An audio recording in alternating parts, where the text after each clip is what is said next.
Welcome to a new tutorial.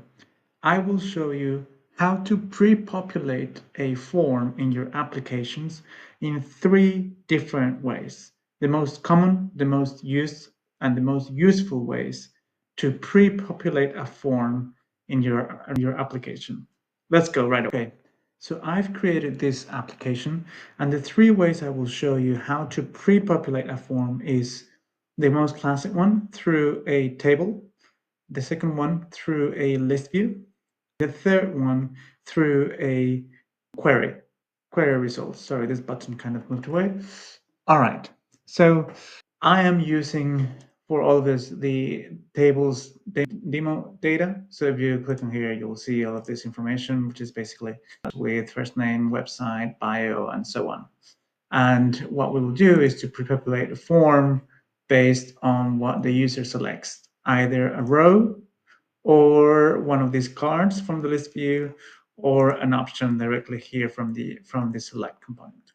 All right, so the form, the first thing that is really helpful to know is that you can generate from a table, either a table in your database or a table in your application. So if I go here and click generate from table, and I select table 1, you can see it already fields and labels that you want to create row components for. I will remove the ID and create an ad, as I don't really need it. Enable, that's fine. User role, okay. And then you can select your input type. Email, this will not be an input type, will be a text input. Role can be a select. Enable as a checkbox. Teams, multi-select. Website URL text, that's fine. We will leave all them as required, that's fine. And generate a form. When you click that, then you automatically have these things created for you. I will do something really quickly so that this is going to look better and easier for you to see. I'm going to move the role here, and I'm going to move the teams here and the website here, and enable, which is going to make it smaller, and the website 1, 2, 3. All right, sorry for this delay. And then this will go around here, and all right, and the bio. Brilliant. We have now saved some space. Okay, what you can see now here, when I click on form, you see automatically the form has added table 1 as data source. So that means that it will be using selected row to pre-populate your fields. If I actually go here, you will see that form data key, which is connected, this form data key is connected to this data source. So if I have here a row as editor, when I go to my component that it's row, it will take that value. Right now it's not taking anything because the options are not mapped. But if I see the state, you can see that the value is editor, which is what I have here. If I change it, it will be viewer. So what I'm just going to have to do really quickly is remove, oh, well, not remove. Well, let's see if it reads it automatically. No, it won't. So we're just going to put here viewer, and then we will put editor, and then we will put admin. That seems okay. And then here, I'm just going to show you a trick. What I just want to do, because I have too many of these ones, what I'll just do is mapped, and I'm going to take table 1 and then I will do flat map x teams, and you can see item. Now I have all of this. Basically, I've taken all the information, and something I can do to make it less, because here it's finding a lot of duplicates. What we can do is just unique. Brilliant. Now we have an array of 12 values. So basically, I've been taking all mapping teams and then do a flat map. So it takes all of the values from this column and creates an array, which is this one. So now I have all of these values I can pick from. And you can see here also the key is teams. And as we change, it's not changing, right? So let's just try and refresh this for a second. Sometimes when you're working this and the keys do not automatically refresh. So sometimes I've noticed that a good refresh of the page just helps. Let's just give it a second here and we'll stop. All right, cool. And now you can see it's updating product sales, infrastructure design based on what I have in my table. So you can see automatically this is pre-populating, except from the user. What is the user been taking the email text input? I'm going to take a look at why that is not populating, but we'll see it there. You can see it automatically as I select a different row, even the checkbox, whether it's true or false, is automatically populating. And then from there, you can trigger your query to update that record based also on the ID of the selected row. All right, let's take a quick, okay, just a little note before I go to the list views. I realized why this was not updating with email, even though you can see the email is here. That's because our form has selected row as data source. If I go to my selected row in my table, you can see that email is not here.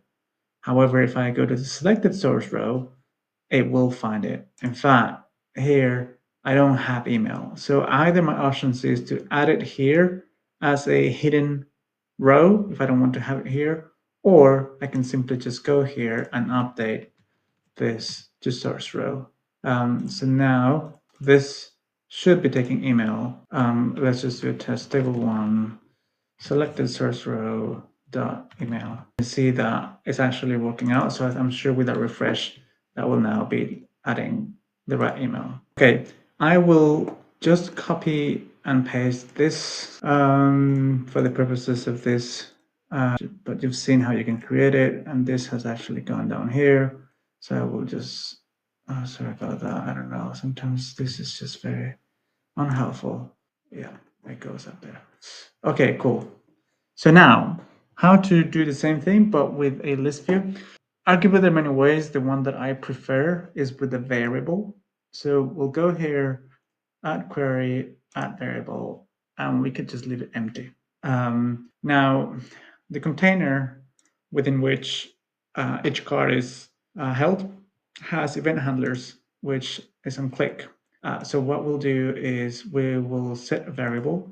We'll select variable one, which we can rename afterwards. And as item, we will just put, as value, we will just put item. As a reminder, and I will put a link to another video here explaining list views if you're not familiar with them. When you refer to item, you're actually referring to whatever instance it's being used by the user. So it could be this one, it could be this one, and it will send all of the information within it. Now, my list view, if I go to my view state, each one of these instances is an item. So if I click on the first container, this is what it will set up as the value of my variable. If I click on the second container, this is what it will add, and so on. So if we do a test, whilst you're in edit view and you click, you will see this small trigger click here button to actually trigger the event that's happening. So you trigger click. And if I go to my variable view state, you can see the value has been updated to the actual data that's been covering. So we will do the exact same thing. Here we will change the source, the data source for the form, and we'll put variable one value. Be aware that variables have value instead of data, and so just make sure that you actually add that correctly. And now that if I go to preview, every time you click on something's actually it was not working because I just needed to refresh. Unfortunately, that's something that happens also with list views. As you update your event handlers, sometimes they're not immediate. So a good refresh will do the job. So now I can see here, every time I click on a different of these containers, the variable will be updated, and so as the data source for the form. So therefore also this is being updated. At the end, I will show you a trick to give it a better user feel with the containers.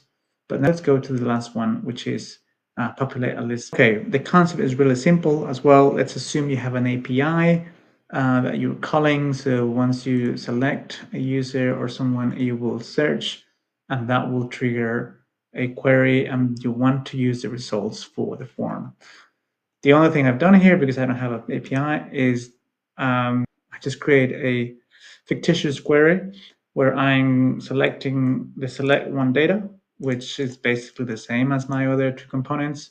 You can see it contains information from all of these users. And I'm just returning data filtered by the value selected here. My button is actually filtering, is actually triggering. Oh, let's go. It wasn't there, so we will click that unclick. It will trigger this query.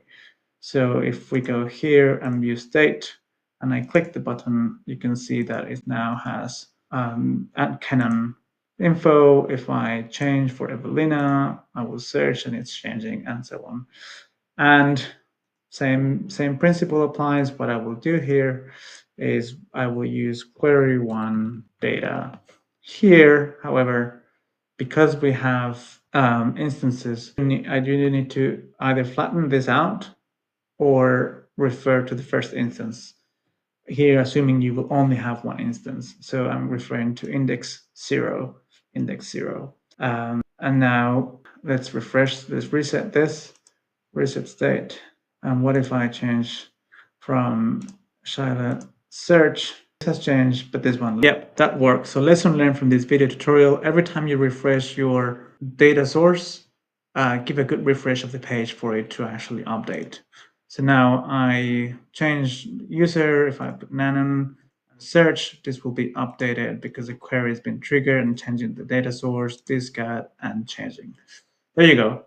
You have 3 ways of pre-populating a form from a query, a list view, and a table, all based on the principle that you're using your data source and that your components are being mapped in the form data key, matching the key that is present in the data. Now, a little bonus on how to make this container look better for your users. I've shown this in other videos, but I'll do it really quickly. The containers have a property which is hovered if it's false, and if you hover, you can see it changes to true. It's false, and then when I hover, it's true. So what you can do is condition the style based on that. So right now, I'm just going to do a very ugly background, and then here you can unlink from token. This is something new, and you can put a ternary operator. So you will say if. Now let me think, because here it's going to be if item, okay, yeah, so we're going to do if container 1 hovered is true, then let's put green, otherwise nothing. And now if I hover, you will see it now changes to green.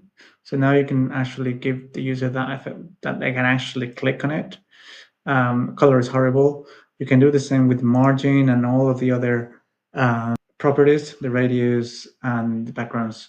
So that actually gives the user the understanding that they can click on it and so to update this. All right. Hope you enjoyed this video. If it's helpful, do give me a thumbs up, subscribe if you haven't, and leave in the comments any other video that you would like me to do. Bye.